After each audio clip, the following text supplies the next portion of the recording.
In the Bavarian countryside, in March of 1922, 6 people walked into their farmhouse for the last time.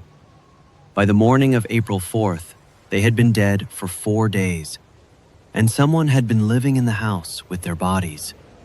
He fed the cattle, he ate from the kitchen, he slept in the beds, he sat by the fire. When the bodies were finally discovered, the 7-year-old granddaughter was found in the barn, in the straw, beside her mother and grandparents. She had been alive for hours after the attack. She had pulled tufts of her own hair out of her scalp before she finally died. More than 100 years later, no one has been charged, no one has confessed, no one has paid. This is the Hinterkaifeck murders. This is the Unsolved Files.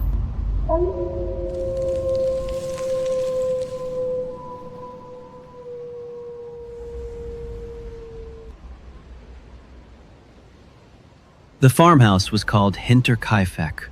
It sat on a remote hill between the small Bavarian villages of Ingolstadt and Schrobenhausen, too far from the main road for casual visitors, surrounded on 3 sides by dense forest. There were 3 buildings, a main farmhouse, a barn, a small outbuilding for machinery. 6 people lived there. Andreas Gruber, 63 years old, the patriarch, a weathered Bavarian farmer who had spent his life on this isolated piece of land. He was a hard man, a cruel man. In 1915, court records had documented serious crimes against his own daughter, Victoria. The damage did not stop there. Cecilia Gruber, his wife, 72 years old. She had inherited the farm in 1877 from her first marriage. She had lived at Hinterkaifeck for nearly her entire adult life. Victoria Gabriel, 35, the daughter, the widow. Her husband, Karl Gabriel, had been killed in the trenches of the First World War at the Battle of Arras in 1914. His body was never recovered. By 1922, Victoria had been raising her 2 children alone for 8 years. Cecilia Gabriel, 7 years old, named for her grandmother, a small girl who had been absent from school for several days before the discovery, though no one in the village thought to investigate why. Josef Gruber, 2 years old, Victoria's son. By court record, the boy's biological father was the same man who was also Victoria's father, Andreas Gruber himself. And one more, a stranger to the family, Maria Baumgartner, 44 years old, the new maid. Maria had arrived at Hinterkaifeck on the afternoon of March 31st, 1922. Her sister had escorted her there. They had said their goodbyes. The sister had walked back down the path to the village. By that night, every single person on the farm would be dead, including Maria. She had worked at Hinterkaifeck for less than 12 hours. But the killings did not begin on March 31st. They had been arriving slowly, for months, in the form of small things. In November of 1920, a young woman named Crescens Rieger came to work at Hinterkaifeck as a maid. She lasted 10 months, then she quit. The reason she gave was simple. She said the house was haunted. She said she could hear footsteps in the attic at night when no one else was awake. No one else worked at the farm for almost a year after she left. Then, in the early months of 1922, the strangeness began again. One morning, Andreas Gruber found a newspaper on his property, from Munich. He could not remember purchasing it. No one in the family subscribed to it. It had simply appeared. A few days later, a household key disappeared from inside the house. It was never found. And then, fresh footprints in the snow. They led from the dark line of the forest, across the open field, directly to the machine room of the farm. The lock on that machine room had been broken. The footprints went in. No tracks led back out. Andreas told his neighbors what he had found. He did not call the police. He did not ask for help. The family heard footsteps in the attic at night. Andreas climbed the stairs and searched. he found no one. On the night of March 30th, the night before the murders, Victoria Gabriel and her father had a violent argument. Cecilia Gabriel, the 7-year-old, would later tell a school friend what happened that night. Her mother had run from the house into the forest. Hours passed before she returned. We will never know what was said. On the afternoon of March 31st, the new maid arrived. Her sister stayed for a short time, then turned and walked away. She would be the last outsider to see any member of the family alive. By dusk that day, Andreas Gruber had decided he needed to do farm work in the barn. He walked across the yard, alone. He did not come back. One by one, in the hour that followed, every member of the family would walk out into that same barn. One by one, none of them came back. What happened next has been reconstructed by police investigators and forensic researchers over the past 100 years. The order of events is approximate. The exact sequence will never be known. There were no surviving witnesses. One by one, 4 members of the family, Andreas, Cecilia the elder, Victoria, and the 7-year-old granddaughter, Cecilia Gabriel, were lured into the barn. They were lured separately. They were lured in the dark. The killer was waiting for each of them with a mattock, a heavy farming pickaxe with a long wooden handle and a flat iron head. The same kind of tool the family used every day. He struck them on the head. 1 blow, sometimes more. He did this 4 times in the same barn in the same hour. Then he stacked their bodies. He covered them with hay. Then he walked back across the dark yard into the farmhouse. In the bedchamber upstairs, the new maid, Maria Baumgartner, was sleeping.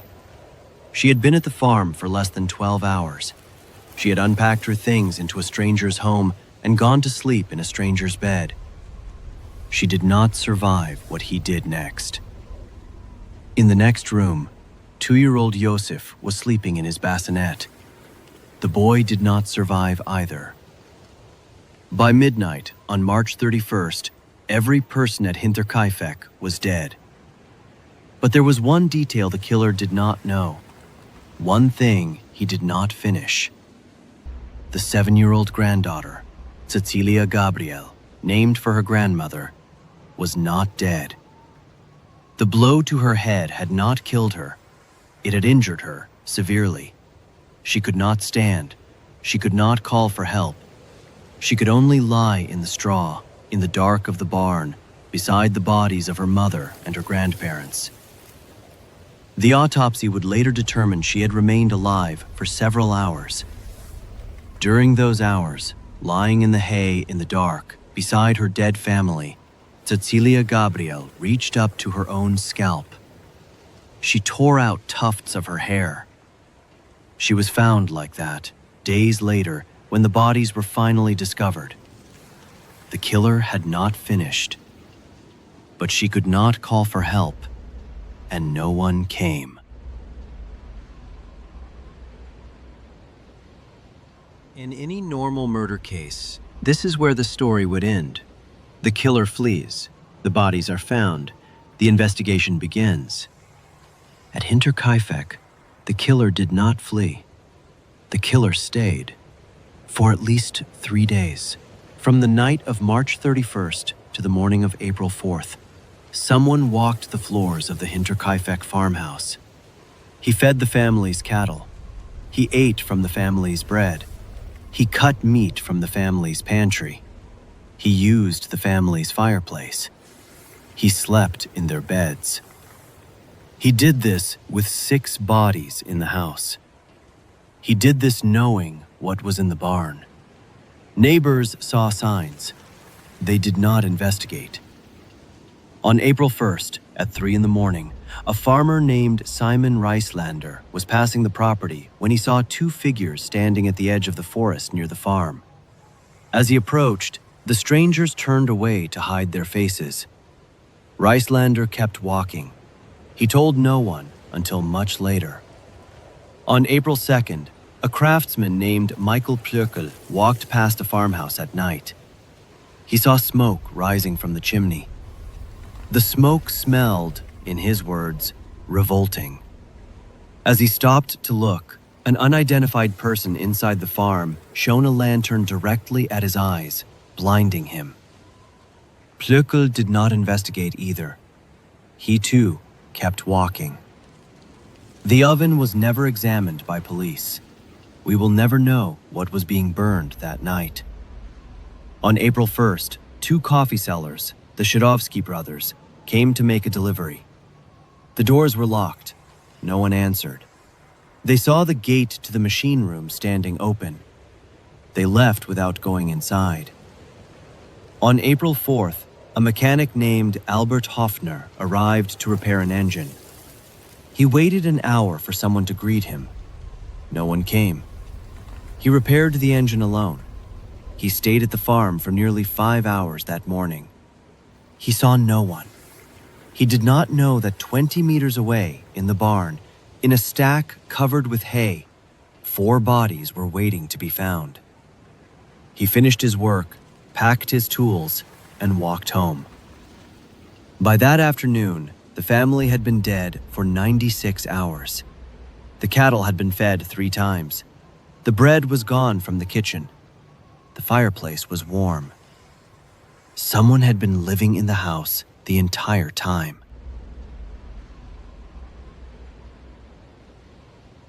On the afternoon of April 4th, a neighbor finally went to check. His name was Lorenz Schlittenbauer. He lived nearby. He had been the lover of Victoria Gabriel. He had legally adopted her 2-year-old son, Josef. He had every reason to know the family well.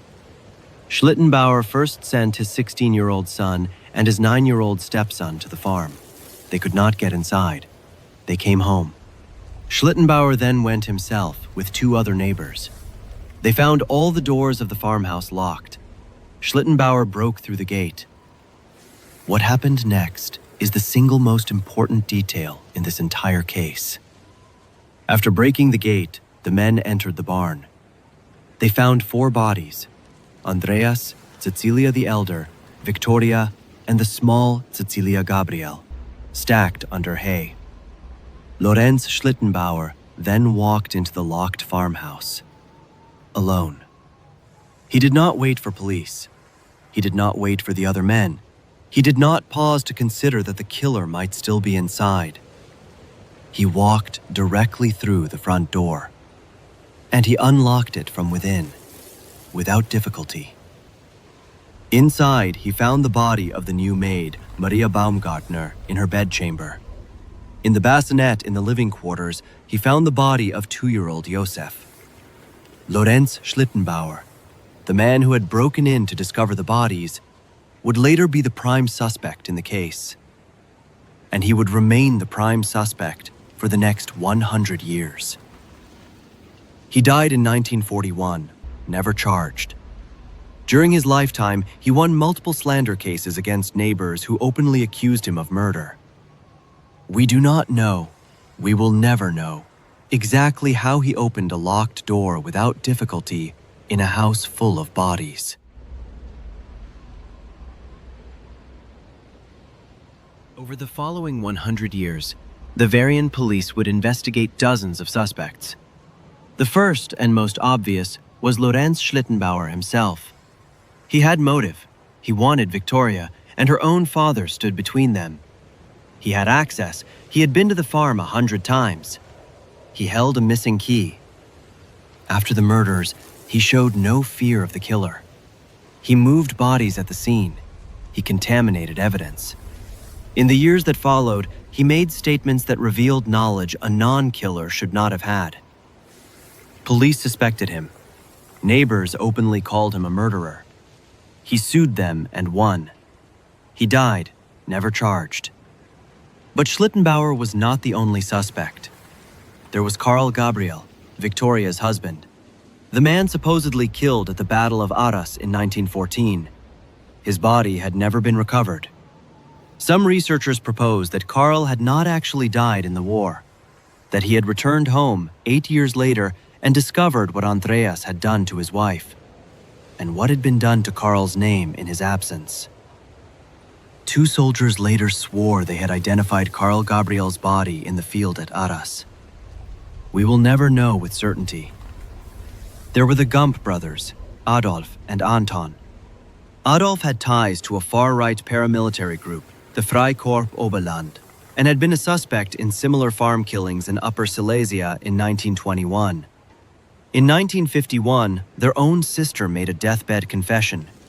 She named her brothers as the killers of Hinterkaifeck. Adolf was already dead. Anton was held, briefly, then released. The case was closed. There were the Thaler brothers, who had been seen at a former maid's window asking strange questions about the family. There was Peter Weber, who had spoken openly to a co-worker about killing Andreas Gruber for the family money. There was Josef Bartel, whose photograph was distributed on a Munich police wanted poster in 1927 with a reward of 100,000 marks. And in 2007, 15 students at the Fürstenfeldbruck Police Academy were given full access to the surviving evidence. After months of work, all 15 agreed independently on the most likely killer. They identified one specific person, by name. But that name has never been released. Out of consideration, the Academy said, for the suspect's living descendants. The killer of Hinterkaifeck has been identified, just not to us.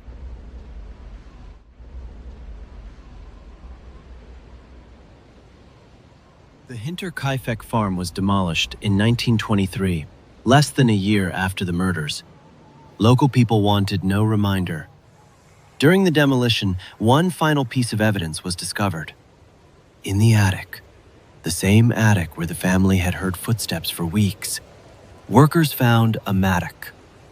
The blade was still stained with dried blood, the murder weapon, hidden by the killer in the very room where he had been sleeping.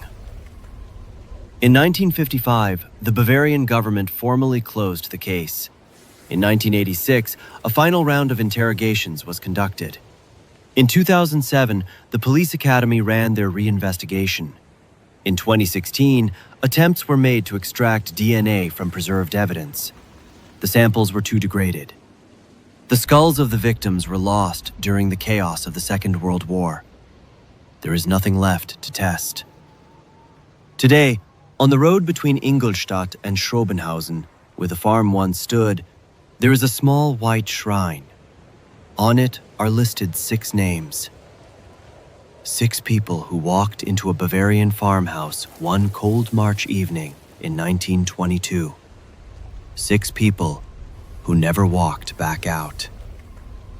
And one person whose name we will never know, who walked away from that farm into the trees after sleeping for 3 days beside their bodies.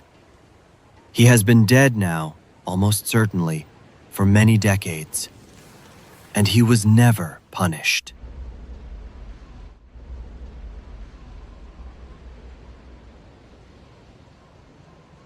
A century has passed since the night 6 people died in a Bavarian farmhouse. The farm itself was demolished within a year. The witnesses are buried in the same churchyard at Weidhofen. The science came too late to test a single fingerprint, a drop of blood, or a fragment of bone. What survives is paper, metal, and one small white shrine on a country road between Ingolstadt and Schrobenhausen.